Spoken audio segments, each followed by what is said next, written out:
Hi guys! Welcome to my mini vlog!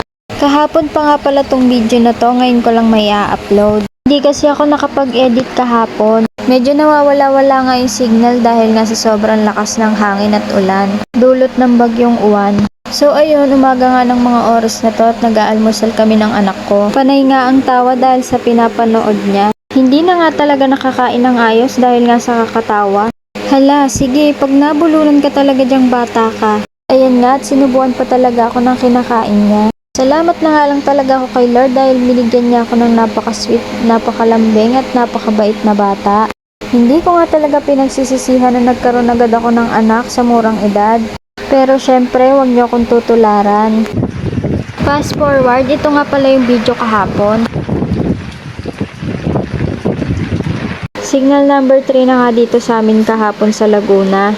Pagkatapos nga pala namin kumain dyan ng almusal, nagbalot na rin ako ng mga damit namin. Hindi pa talaga natuyo yung bag na nilabhan ko kahapon. Buti na nga lang talaga at may extra yung hipag ko at pinahiram ako. Ayan nga at kumuha lang ako ng mga damit namin. Kinuha ko rin dyan yung mga importante naming dokumento. Hindi naman sa pagiging OA, mas maigi na nga talagang handa lalo na't may gantong bagyo. Danas na danas ko nga pala to lalo na nung bata pa lang ako, lagi kaming lumilikas dahil nga sa mga bagyo. Since yung bahay nga namin noon ay nasa tabing ilog, nakakatakot talaga pag biglang tumaas yung tubig.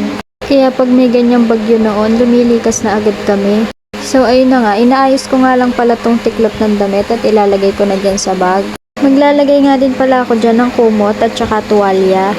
Hindi nga talaga kompleto yung nailagay ko dyan. Hindi pa nga din kasi talaga kami nakakapag-grocery. Nagpanic buying na nga talaga yung ibang tao dahil nasa bagyong uwan. Samantalang kami ay puro panic nga lang. So ayun na nga, nailagay ko na dyan sa bag. May mga ilalagay pa nga ako dyang iba. Tulad ng flashlight, mini pan, gamot at saka payong.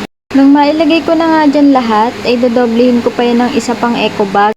Manipis lang kasi tong bag kaya kailangan ko pang doblehin. Nang matapos nga pala akong mag-ayos ng mga gamit ay magsasaing naman ako.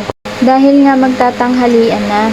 Magsasaing nga lang pala talaga ako dyan at si daddy na nga magluluto ng ulam.